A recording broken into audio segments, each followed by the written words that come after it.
Hello, welcome back to your small spaces movement practices. Today we're going to go through a mat Pilates series using a yoga block.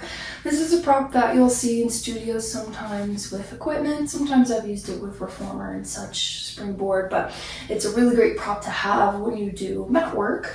It doesn't need to be anything fancy. Foam block works great. If you don't have a prop, you can always do it without. We're going to start seated. Cross-legged. Maybe legs long, however you're comfortable sitting works totally fine. And you'll hold the block, hold the short edges between your hands.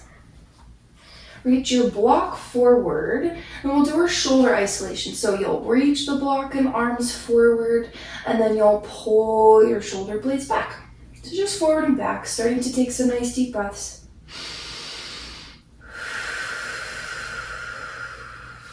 You can add a little extra squeeze of your palms onto the block, not in a way that you death grip it, but just palm it. Forward and back, starting to get some movement into your shoulders, your shoulder girdle, that's, shoulders and everything that holds them. Starting to get everything moving. We'll take a couple more like that. That's 2. And 1. Good. And then you'll start to reach the block up and down. Scoop back so I don't hit my shelf. As you inhale, start to reach the block and arms overhead without dumping back. Because notice what happens with my rib cage and my chest and my low back. I want everything to stay connected. So just lift and lower.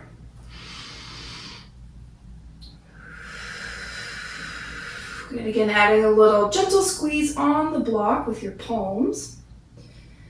Getting some movement into your shoulders, again, same as before. But now adding a little extra stretch. We love a good stretch in Pilates.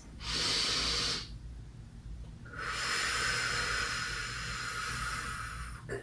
This is something that you could do with any prop, really. You could do your magic circle, you could do a little exercise ball, a TheraBand even. Today we're using a block. We'll take 2 more. Last one. Good. And then set your block down by your side for a moment. Give yourself a little forward fold. However you've been sitting is fine, but take a stretch.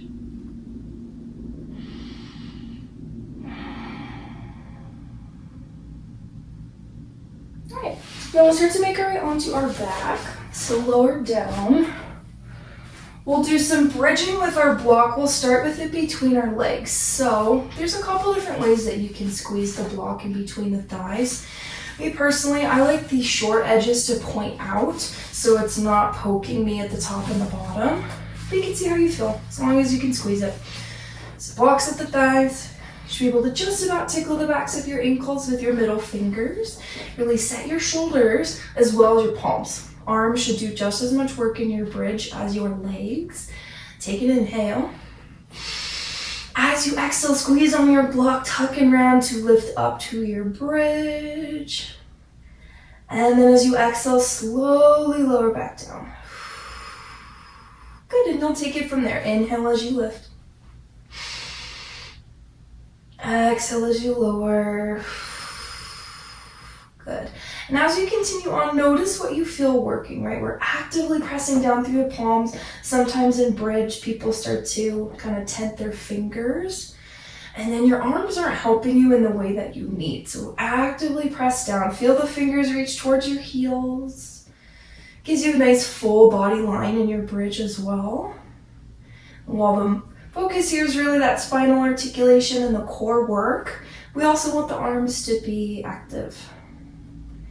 That squeeze on your block allows you to feel that work draw all the way up into your deep abs. Think pelvic floor, bladder control, if you were going to stop yourself from peeing. To be frank, it's those muscles.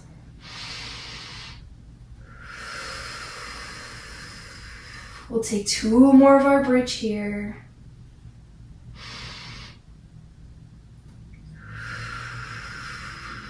Good, last one.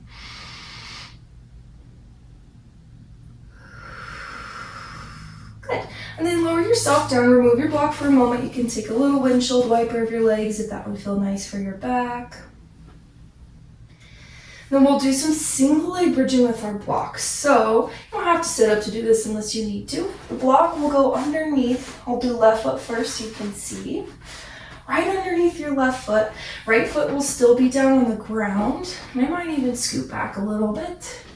Make sure I have some space. In my small space, of course. Always gotta adjust. Both feet are down. Arms are along by your sides. Slowly tuck and round up into your bridge. And then slowly lower yourself back down. We won't stay for quite as long on this set. One foot is on the block, one foot is on the ground. Adds a little bit of extra balance and stability work into your bridge. And we'll add on to this in a moment. It's helping you to really press into the bottoms of your feet to help you rise. We'll take one more and stay at the top. So inhale. Exhale, curl and come up to the top, stay. The right leg will reach up to the ceiling and then we'll do little pulses of our leg up and up. Good, it's like you're trying to poke a hole in the ceiling with your toe. Core is nice and connected, breath is moving. You'll lift and lift. Good, last 3, 2, 1, bring your right foot back to the mat and then lower your spine all the way down. Good, take a moment, you can windshield wiper, maybe hug your knees in. Right, and then we'll switch feet. You can kind of just scoot the block over. Nothing serious. Right foot onto the block, left foot's on the mat, arms are by your sides. We'll do a few more of our bridge. Lift and lower. Notice if anything shifts between the sides. There's small elements of spinal balance involved in this. So it's always a good time to see how the sides feel the same, how they differ. We'll take a couple more before we do our little pulse.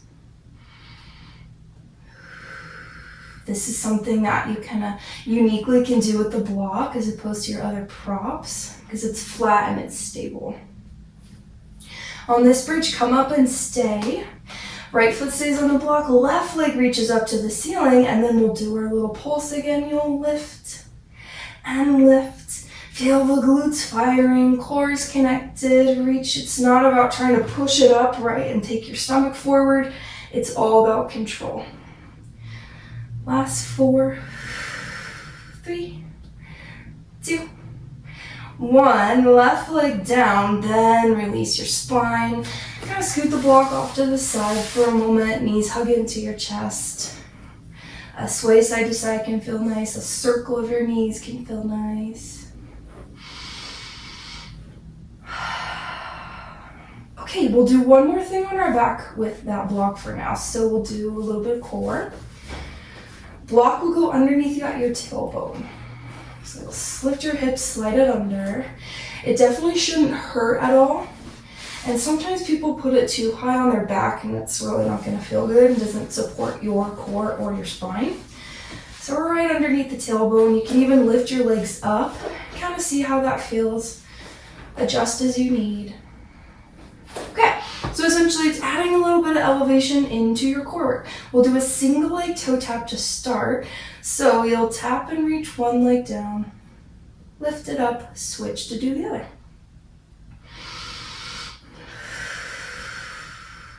Your toe tap, single or double, we'll do both. Always a really great way to get into your lower abdominal fibers. I think I've talked about this in another video. Technically, you do not have low abs. Anatomically, that's not something that exists. But you have fibers, and that's what you feel working. As always with your toe taps, the toe does not actually have to tap. If you find that when you tap, everything's kind of shifting and spilling forward, then it's going too far and you're kind of negating all the core work that you're doing. So why, right? The block is a really nice prop for this because it adds some elevation, which means you may be able to take the leg lower than if you're flat on your back. And then it also adds a little bit of extra core and spine stability work as you go. Could even yourself out or one more on each side. And then rest your feet down for a moment, take a breath. And then we'll do our double leg toe tap. So both legs come back up. This time, if they weren't already, zip them together. Feel the toes connect, the knees connect. They'll stay connected. Both legs will hinge. Both legs will lift. Now, if you're watching me, plant's tickling me. If you're watching me, you can see that I'm actually not tapping my toes here because I know personally for my body, if I reach my toes all the way down, I've lost my core, I've lost my spine, and then I'm not doing any work in the core really, and it's going to hurt your back in the long run. So it's all about control, right? Joseph Pilates back, 100 years ago when he was creating this practice, he didn't call it Pilates, didn't name it after himself. He actually called it contrology. So the art and work of controlling your body, controlling your movements, and that's why we really see a lot of emphasis on our alignment, our control, but it's there to help you, not to be nitpicky. We'll take 3 more. You can always bring your hands onto your stomach to make sure everything is pulling in and not getting pushed up. Last one. Great. Bring your feet to the mat. Lift your hips. Remove your block. Same thing. You can hug your knees in if that would feel nice. Great. Start to rock and roll up to your seat. And then we'll come up and do some standing leg work with the block. This is some of the work I really like to do with the block. So I'm going to face this way just so you can see where we're headed first. For the standing leg work, put your left foot onto the block. Make sure it's stable. You might want to do it near a wall or something if you need support with your balance, right? Safety matters. Always, always, always. So, left foot's on your block. I like hands on my hips. That's just me. And we'll do a little leg swing. So left foot's on the block. You'll just start to swing your right leg forward and back.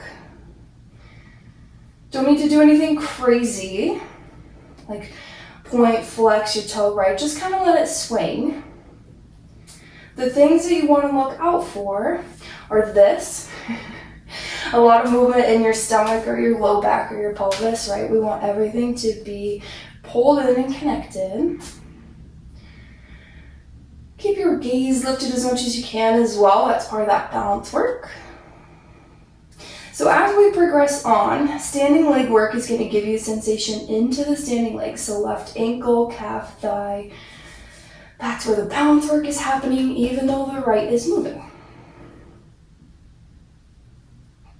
This is also really good disassociation work. So can I move one part of my body without moving everything else?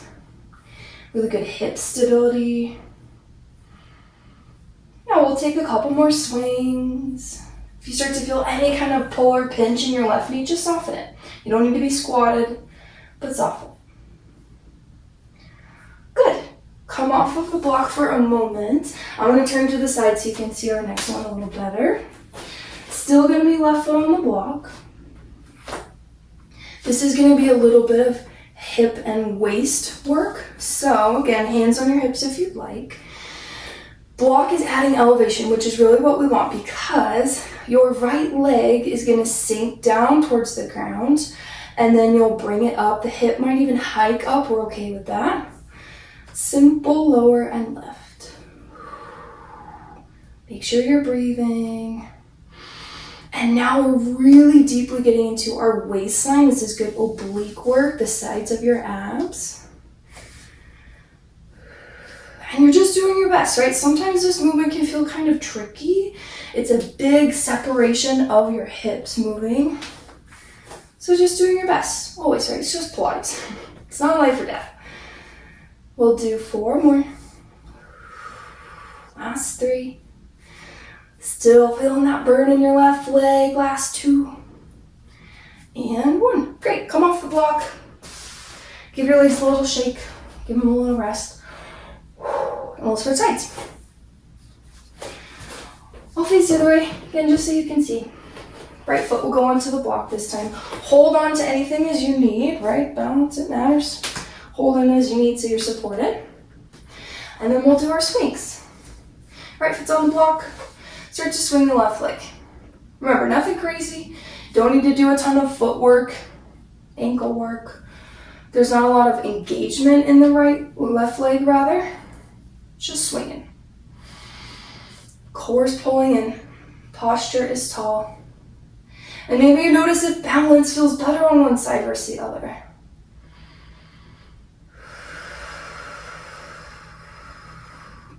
Again, work for our hips, work for our balance, work for our posture. It's training us how to really stand tall and strong on that right foot. Because if we let the ankle and foot roll out to the side, we're going to fall.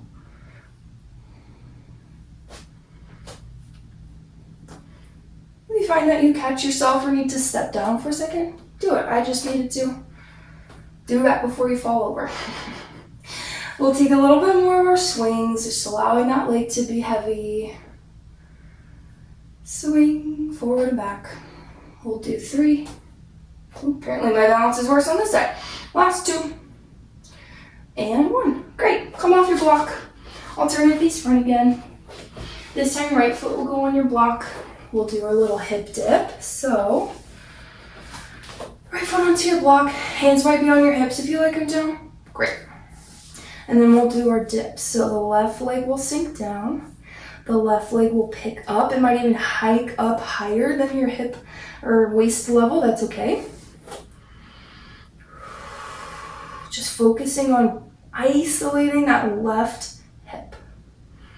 Might take some concentration and some balance, which is okay. This is Pilates. It's meant to help connect your mind and your body. Standing on the block allows us to have room on the other side, which is really important for this exercise. Let's take 4 more. Good, still feeling that right leg and glute 3. Last 2. And 1. Good, come off your block, scoot it off, give your legs a little shake, and then we'll actually take a forward fold. So grab your block, slowly curl and roll yourself down. This is something I'll teach in my yoga classes too, but it's nice for Pilates to have some support. Block can be high setting, hands go on it, and then just let yourself hang. Big bend in the knees if that feels good. There's no right and wrong.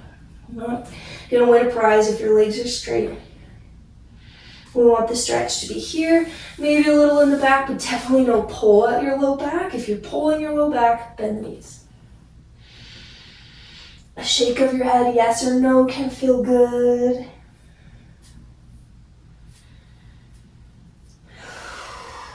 Right. And then from here, start to make your way onto your back. We'll do a little bit more core with the block and then we'll be all done. Lie back. Make sure you have room, especially if you're in a small space. First thing we'll do is a little lift of the block to our legs. So whenever you're working with a prop, not just the block, but also like a squishy ball, also the magic circle, don't death grip it. It's all squeeze with the palms. So legs will go straight up to the ceiling. Hamstrings can be tight, right? The legs are a little bit bent. Cool. Hold the block. I like the short, flat sides. And then take a gentle squeeze with your palms. And all you'll do is reach that block up to the toes and then come back down.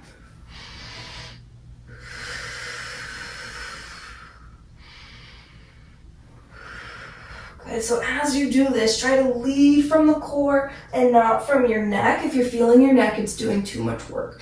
Abs should be doing everything. And since you are curling up, you can kind of see what happens, right? You can watch what's happening in your stomach, watching out for that dome.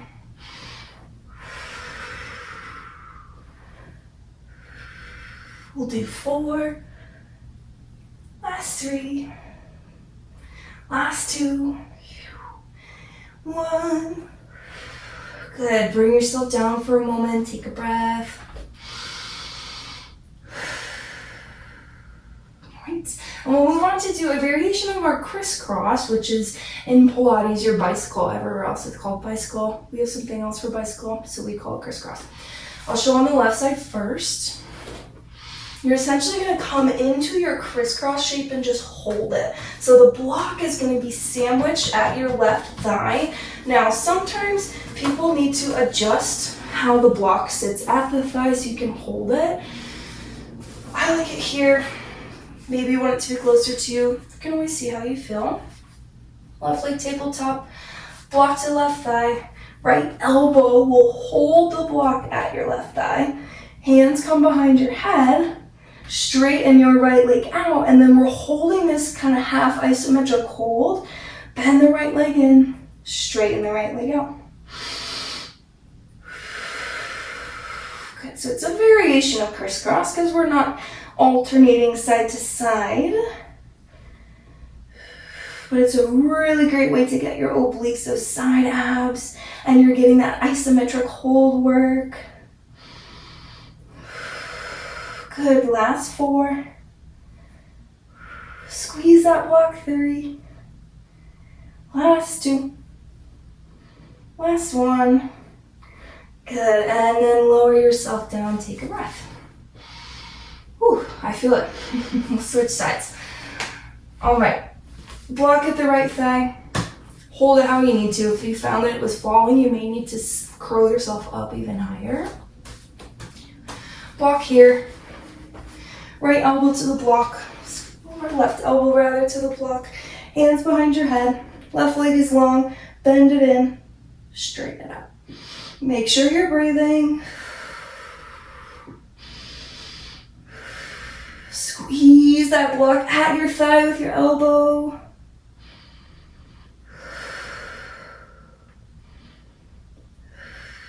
Good.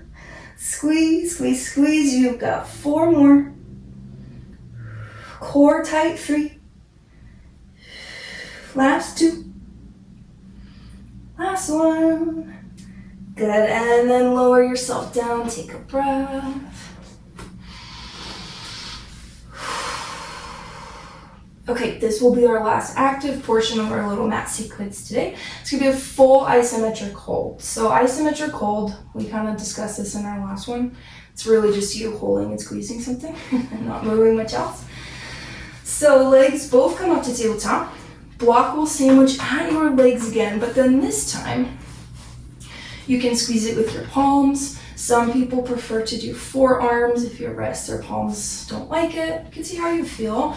All you have to do, press and squeeze the block into your legs and legs back into your block, and that's it. You just hold and breathe. Now, as I say in my classes with this one, right, I can't tell how much you're squeezing. It's your workout. The amount of work you want is the amount that you'll squeeze. If you'd like to add on, you could take an upper curl. Just hold and squeeze. We'll count down from 20.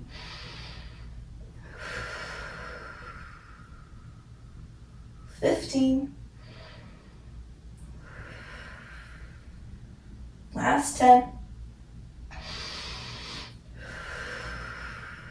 Good, 5, 4, 3, 2, and 1. Lower yourself down, set your block down, take a little stretch. All right, we'll do one last little stretch with our block. It's a quad stretch. So you'll lift up like we did in our core work earlier. Bring the block under your tailbone again. Shouldn't hurt, shouldn't poke, shouldn't pinch. Just make sure it's holding your hips up. And then left leg will be long. Start to hug your right knee in towards your chest. And then the more that you straighten your left leg out in front of you, you might even touch the heel down, the more you'll feel that stretch come into the front of your left hip. So as this big muscle that runs along the front of our torso, leg all the way up to rib. Sometimes I prefer my right knee to go towards my right armpit. It's a little less compression on my hip flexor with the right leg, but it also makes me feel it more. Flexing your feet will make you feel it more. Just take a couple nice deep breaths. I really like the elevation that the block provides because it's giving you a little bit extra stretch, more than you could get when you're flat on your back. That's what a lot of our props do. They're there to support our practice. They're not necessarily required to be a good Pilates student or a good Pilates person, but they do help enhance your practice, your tone, as well as your alignment. And we'll switch. Right leg down, hug your left knee in, and then I like to start with the opposite leg bent like we did before, and then stretch it out so I can find where I feel my edge. You might flex the feet. The foot can also just hover. Doesn't have to touch if that doesn't feel good. Quads can be tight. Left leg might be center, or you can open it towards your left armpit. I usually prefer that, but you can see how you feel. Take those nice deep breaths.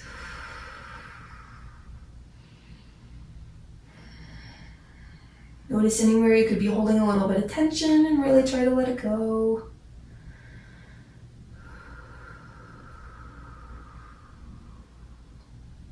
All right. Then slowly plant both feet on the mat. Lift your hips, remove your block. Hug your knees in one more time. Come up to your tall seat. And then just see how you feel. Maybe some nice shoulder rolls up and down. A nice deep breath. Thank you for joining me and having some fun with your Pilates block. And remember, you don't ever have to have props. You don't ever need to go out and buy stuff that you don't want to have at your house. Anything you have laying around or nothing at all always works great. I'll see you next time.